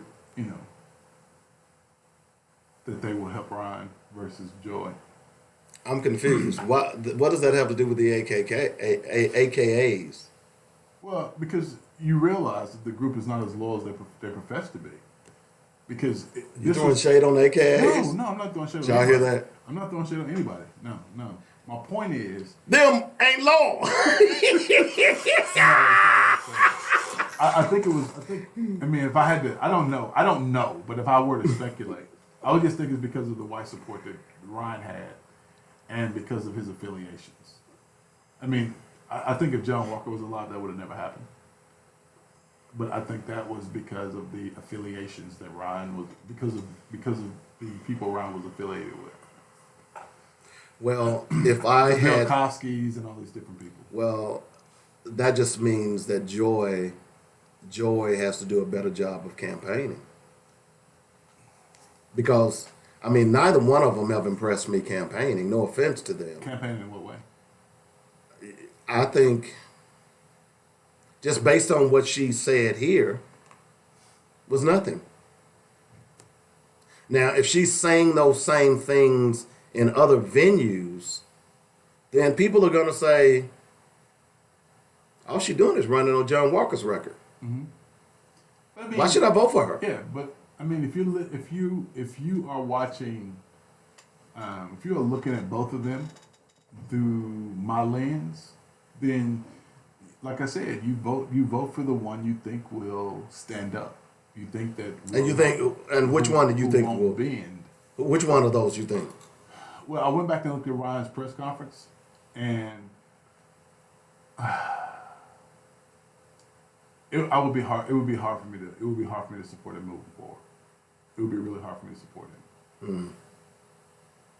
I think now, if I were a voter, it would be hard for me to support him. Both of those candidates have got to drop the gloves. I don't think that to drop the gloves. I mean, at this point, it doesn't matter. Yeah. At this point, it doesn't matter. You do. At this point, it does not matter. Here's why. Okay. Here's why. Because you all are basically tied in two different elections. Okay? That's why we had the runoff in the first place. You basically tied in two different elections. Well, she beat him in the first election. But she didn't win enough to assume the office. So you're basically tied. Okay? Now, the numbers don't say that, but the fact that you had to have a runoff, you basically tied. Does that make sense? You understand that logic? It does. So at this point, one or the other, because I'm going to be honest with you, I don't know who I only know one independent candidate that's running, and you're saying that I'm assuming Lee Miller's going to get back in it. I think they'll all try to get back in now. You know, so at the end of the day, those guys who were unsuccessful in the first place are not. Only thing they can do is siphon off votes. Right. You understand what I'm saying? Yeah, I get that. So if I'm the two candidates, Joy and Ryan, dude, I come out with guns blazing now. Okay, so this is the thing. Ready? Okay, so in the first runoff, Joy had 297, and Ryan had 236. Mm-hmm. Okay. Barely 64 votes. Mm-hmm. He increased his by almost 140 votes. She increased hers by 103. No. Yeah, she increased hers by 160. Realistically, she should have won without any hesitation. I agree. But she didn't. So that means that if I'm Ryan Davis, if I'm his campaign manager, I don't know who he or she may be, but man, I'm on every radio station. I'm honing in on my agenda. I'm being more specific because I'm gonna be honest with you. Whether people agree with it or not, I think that arrest or that kerfluffle that went on with he and Vivian Flowers, mm-hmm. I think it helped him. You think it helped him? It could have. I don't know. I think it helped him. It could have that old saying, any publicity is good publicity. Good publicity, yeah. Use it for what you use. And you use it for. That's why when people were trying to chastise him, I'm saying, hell yeah, I'd use it too. Yeah. He didn't ask for it. It happened. It fell in your lap. It fell in the yeah. So use it. So if I'm Ryan Davis right now, yeah, I get on a campaign against the police. Nah, he ain't gonna do that. I know he's not. He ain't gonna do that. But you understand what I'm saying, right? Yeah. I can see it now. This is what happens to black men on a regular basis. But again, this is why when things like this happen, we never get any traction. Because the guy has a platform, he's not going to use it for that. I know. I mean, I listened to the press conference. I almost wanted to puke. I know. Remember I brought it up It yesterday. irritated me. Mm-hmm. I was angered by it. But you know where that comes from, right? No, where? He's a preacher. I was angered by it, though. That's all I'm going to say. I was angered by it. He was too busy trying to keep from offending people as opposed to showing his offense. You understand that? Yeah. You have got to, people, again, what the voting public want now, particularly in the Democratic, and particularly in the black community, is we want somebody to fight. You may not win the fight, but you'll win the war. You may not win the fight, but throw a damn punch. That's the point. That's the point. And what I'm seeing with these two candidates, although they say Joy is a fighter, Joy's a fighter. I ain't seen it. Well, this is the thing. Let me give you an example. If I'm new to Little Rock, I've been in Little Rock for 2 years. Right. This is my first election that I want to vote. I'm black, and I look at those two candidates, and you tell me Joy is a fighter. Where does it show me that?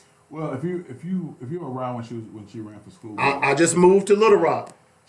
I believe she's a fighter. I believe she's a fighter. I'm not saying she is. I'm not saying Ron's not a fighter. I'm not saying he is. I'm saying that what I based on what I saw from the interview, I was a little disappointed. But again, when you look at both of those candidates, I'm new to Little Rock. This is my first election I'm going to get to vote in. Okay. I'm like, ugh. Yeah. You see what I'm saying? Yeah. Because neither one of them has exhibited the fact that they are going to lay it down for the black community. Neither one of them. I don't disagree with that. I don't disagree. Okay? With that. Now, I'm not going by what their past is. I'm a new, because see, here's the thing. Apparently those 372 voters know their candidates. So now what do you got to do? You got to appeal to those who did not vote and make them want to come to the polls and vote for me. What's the number one issue in the black community? Police brutality. Police brutality. What's the number two issue in the black community? Police brutality. What's the number three issue? Police brutality. Exactly. You get that, right? Yeah. Neither one of those candidates have made, and you might say, well, what can they do? They're state officials. They'll be state officials. Yeah, there's a lot you can do as a state official. There is, yeah. Okay? There's a lot you can do. You can offer up bills. You can pass legislation. You can have press conferences. You can do a lot of that stuff as a state official. And then, by the way, you are a citizen of Little Rock. So what happens in Little Rock affects you. But again, looking at them and hearing them, and I'm new to Little Rock, other than I know Joy or I know Ryan, what can you tell me about their platforms? Not a damn thing. Yeah. I mean, you make some valid points now, man. I'm not gonna say you're not. You see what I'm saying? And I'm not, look, if you're a Ryan supporter or a Joy supporter, look, more power to you. I'm not trying to be mean. But if you're an AKA, who team you are? No, I'm just kidding. I'm just simply saying that the campaign that you're running is not appealing to people to get them out to vote. That's why you're tied again. Don't say, oh, well, no one turned out. The reason they didn't turn out because you didn't appeal to them. 4%. You see what I'm saying? Yeah. You didn't appeal to them. You didn't motivate them to get to the polls. You didn't put anything in your campaign platform. I will say this though, for a special election to have 700 people turn out, that was significant. Mm-hmm. I mean, seriously, that was significant Mm-hmm. because you had 700 people turn out for a special election on a very nasty day. And here's the other. It wasn't a pretty day. That's true too. So that I give them a ton of credit. Almost what she had 251, he had 276. So what's that? 327. So you had 327 people who showed up in the rain. That's it. Well, not 327. Is that 327? 257 and what? 250. He had 276. She had 250. 251. No, that's like 525, 526. Okay, so that's significant for an election. I mean, that's really significant if you go back and look at all the special elections. You had 744 people who turned out. That is huge. That is really huge. Considering that there was 16,000 registered voters in that district. We're not talking about that. We're talking about on the history of special elections. That's a really huge number. 700 people to turn out is a really huge number. And so they really did some work to get more people to turn out, because usually you get like 300-400 people. I mean, think about it. When 700 people, man, that's phenomenal. Honestly, if you go back and look at other special, the runoff with Darrell Stevens and Denise Enoch, right? They had, I want to say it was like 1,000 people. Those numbers are significant. Those are really significant numbers, because you don't get those kind of numbers for special elections. You just don't get it. Well, I just think if I'm one of the two candidates, I come out with guns blazing now, because here's why you got to do that. Because as you said, now everybody is back in the pot in this upcoming election on March 3rd. So that means that possibly some people that voted for you in this special election last night may go to another candidate now. You see what I'm saying? So you got to start working to cover that loss, because you're going to lose some of those voters with these new candidates coming back into the race. All right, so look at this. House District 36, they had 1,015. That's major for a special election. Who won that That's one? major. Denise Enoch won. Oh, you're talking about the last one. Okay. Right, she had 586 and Darrell had 426. That's significant, right? That's significant. If you, let me give you one more. I'm trying to think. The last special election.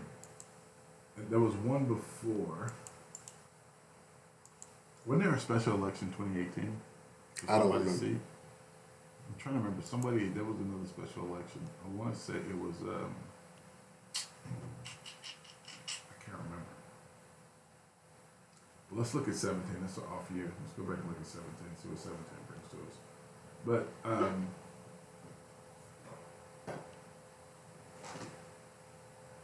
okay, so let's look at the North Little Rock special election in 2017.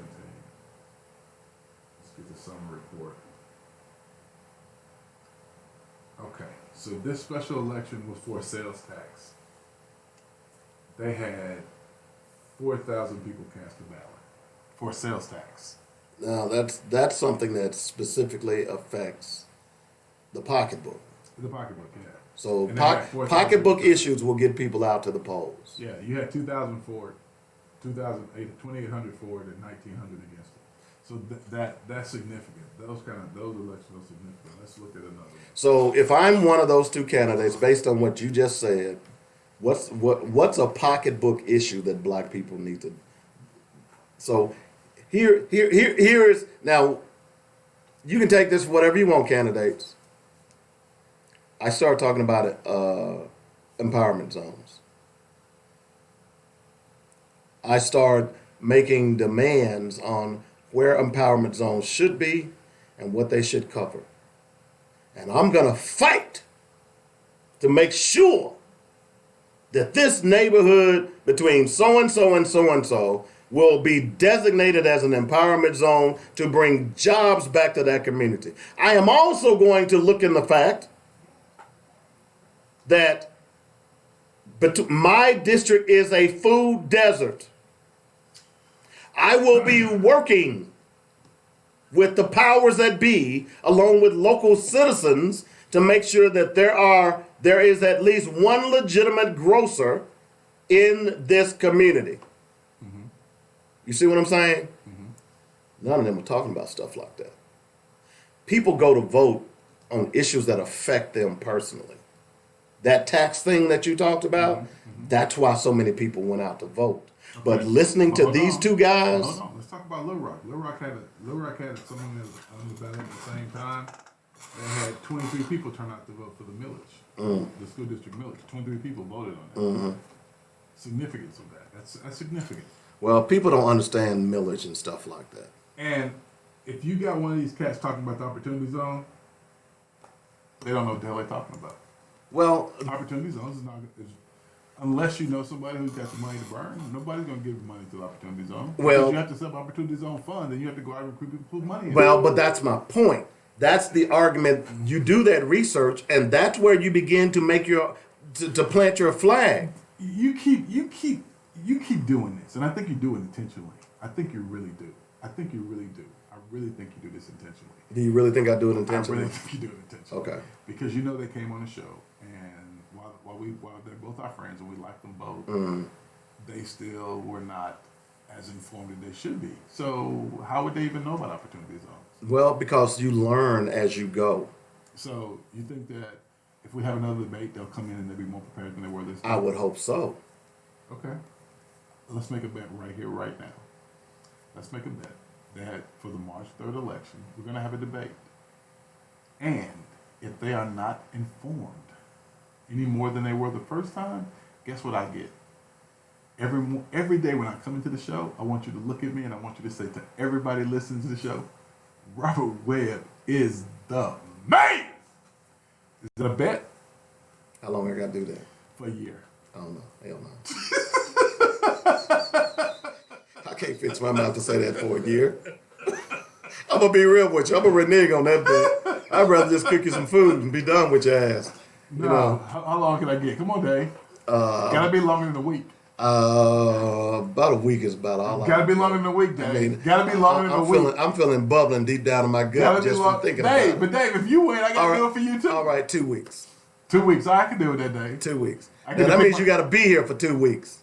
Even if I ain't here, you still gotta do it.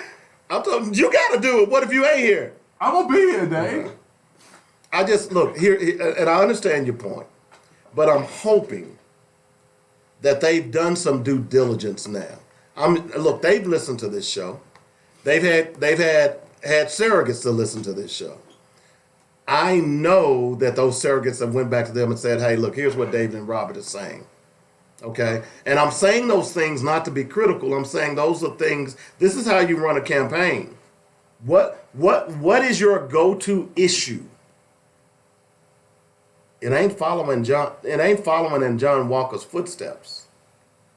It ain't being concerned about fluff. Yeah. Which that's what both of them were about. Okay? So I would tend to believe that as they went through this process, they become more educated. And look, running a campaign isn't easy.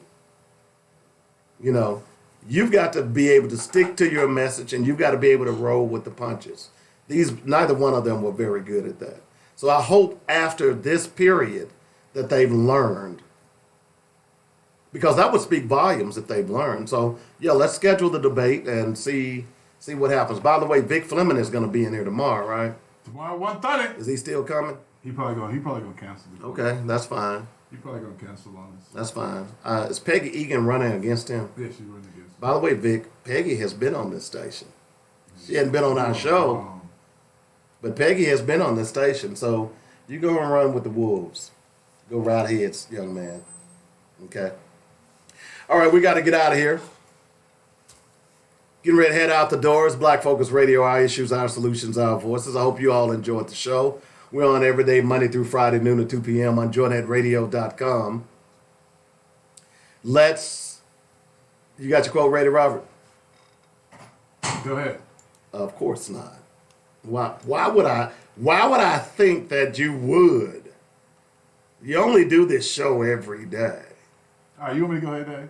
Oh, you found it, huh? Yeah, I already have my quote. I just want to give you a hard time. Oh, okay, go right ahead then. I ain't got mine yet. To be a Negro in this country and to be relatively conscious is to be enraged almost all the time. My man, James Baldwin. I like that. This is from Plato. not Play-Doh, Play-Toe. If you do not take an interest in the affairs of your government, then you are doomed to live under the rule of fools. Boy, that's deep. That is pretty big, bro. All right, folks, I hope you enjoyed the show. We got to get out of here. We'll see you tomorrow. Tomorrow, Vic Fleming, Vic Fleming will be, we're expecting him about 1:30 tomorrow afternoon. But he's probably not going to show. But we'll see. But we are expecting him. So hopefully you all will tune in. Hey, invest in your own community. If you don't, nobody else will. Peace. See y'all tomorrow.